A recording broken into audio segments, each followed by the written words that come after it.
Hello everyone, welcome to episode 3 of my Wixo series. If you don't remember what happened last episode, we saw the formation of lots and lots of countries and a war between two major alliances. Obviously the loser one doesn't exist anymore, but this square one is the one that ended up winning. And we also saw civilization started all the way down here in West Africa with kind of a Ghana country.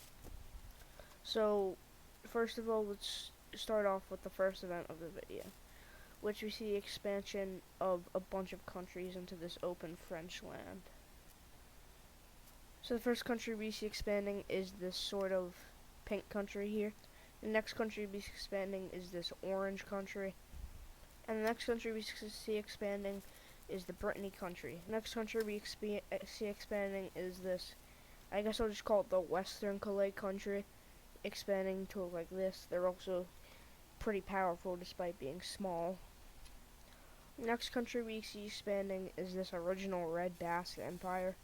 This is a really big expansion, and I think they're the first country.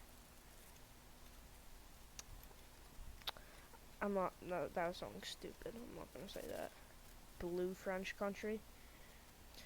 The next country is this yellow Italian country. This Swiss country annexes the Cyan country and then expands like this, cutting off these two states. And the final state we see expanding is this breakaway Basque state. These states are just not powerful enough to expand yet, as they're pretty new. And this pink Italian state, actually, let's give them an expansion, because why not? Anyway, let's move on to the first event of this video, which we're going to come down to this blue French country. And we are going to see them invading into the seafoam green Swiss country.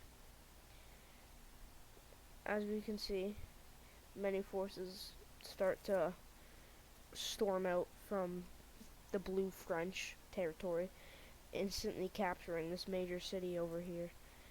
As they begin to form a spearhead, and some troops even come out from the blue French country's ally, the yellow Italian country. And working together, these two forces quickly surround the capital and begin to close in on it before they take it completely. And the rest of the land is just pretty much free, and this country is annexed. And this country, this pink country, in fear of getting annexed by the yellow country or the blue country, decided to form a union with the main Swiss country.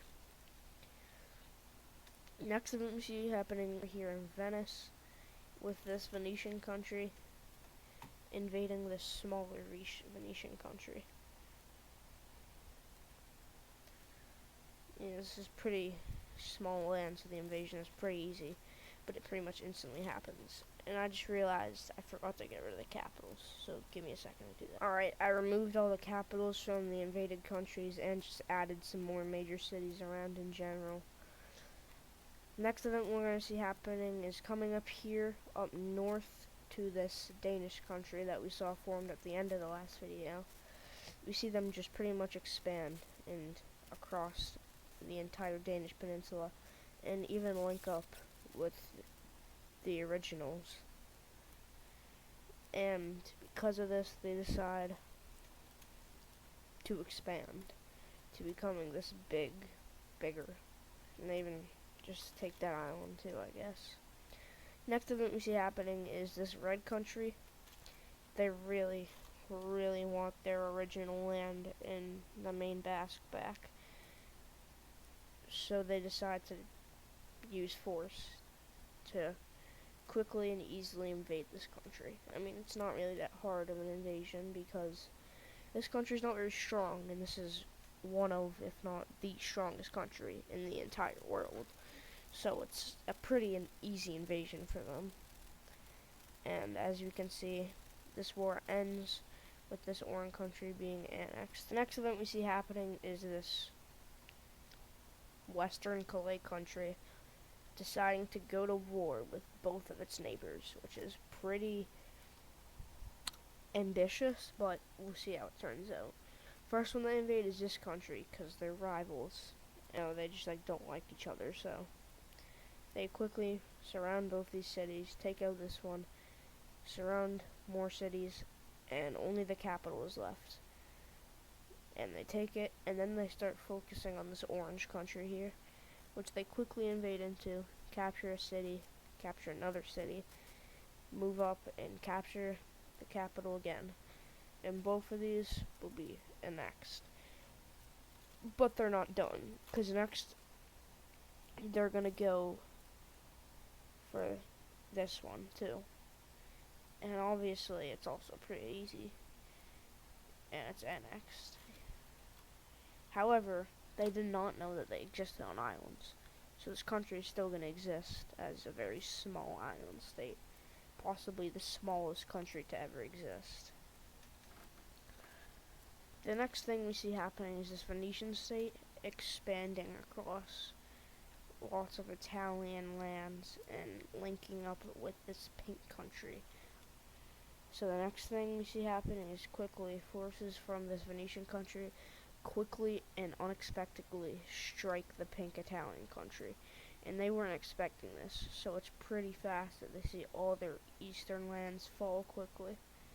Where's their capital? I accidentally got rid of their capital, but it's supposed to be that city. Or actually, it's this one. Anyway, we'll just say that this is the capital, and quickly, all their forces were stationed around the capital, so it's kind of hard to capture that, but after a very long war and slow grinding, they managed to capture it, and the Venetian country fully annexes them, and they become a Venetian country that is stronger. The next thing that we see is the dissolution of this square alliance, as these countries don't really have similar interests, and they decide to go separate ways as this alliance deforms. Next thing we see happening is the absolute jumping of the Swiss state, with both of the allies, Gera allies, deciding to declare war on the Swiss state. And quickly, the first one to move out are French troops from this city and here. However, the Swiss country is pretty strong. It's not something to be slept on. The yellow country can't even pull off a successful invasion, as they are right by the capital region, which is the most defended and mountainous region. It's not very mountainous, but it's the most mountainous region, I would say. And so, only this French country is actually able to make invasions. And it's not even going that well. They can't even capture this city, although it is almost encircled. They can't capture this city either. So, why? It's because this country is supplying them. And we see this country is supplying the Swiss country. And you may think, well, how come that doesn't mean these guys can't take them over? Because these two are both pretty strong powers, and these two are also both pretty strong powers. But these two combined are stronger than these two combined. So we see that these guys can't really invade them. And these guys, they decide that they're going to invade into the yellow team through the Swiss team. So what we see is a bunch of forces from Swiss team quickly come out and capture all of this northern land, and they even start to do a bit of a flank into this country and surround this and take this over. However, this does mean the front line over here is quickly expanded and both these cities are captured.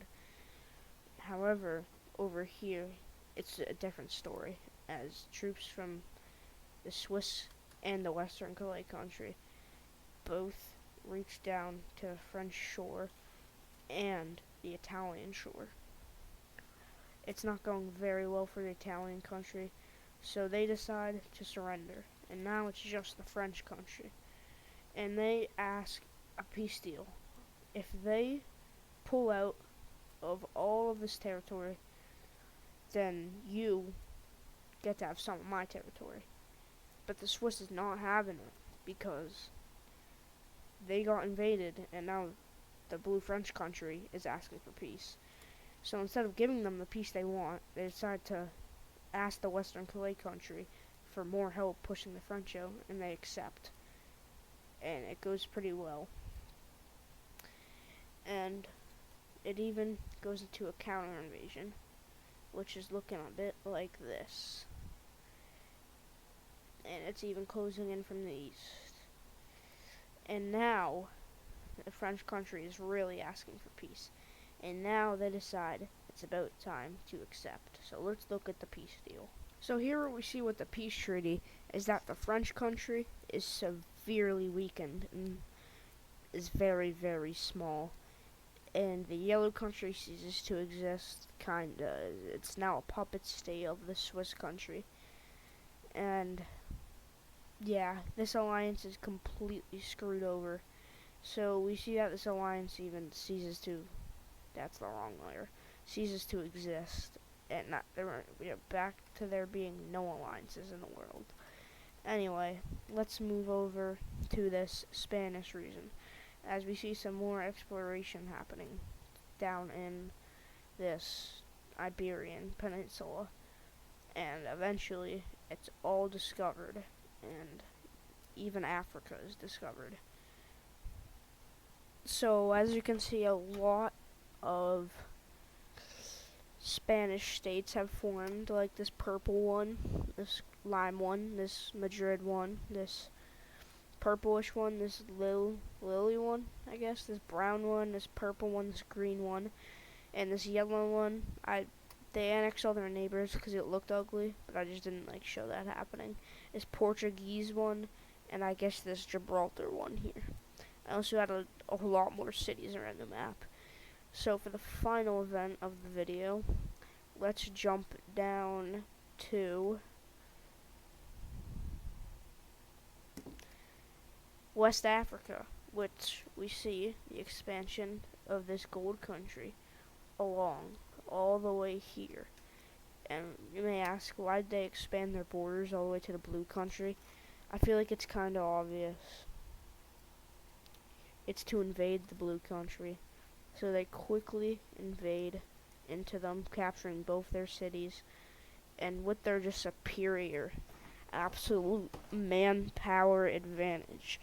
Obviously, this place isn't as populated as, for example, Brittany. Nowhere near. But just, this place is so much more populated than this place. The manpower difference is just too much, so they get completely annexed. Just make sure nothing up here happened. Yep. Into the gold state. Next thing we see happening is the expansion of the red state to be looking like this. And I'm gonna add cities, and then that'll be the end of the video. And that's the end of the video. If you want to see the map without this, here it is. Obviously the map still have lots and lots to explore, but it's developing pretty fast and pretty well already. And that's the end of the video. So again, see you next time, and bye.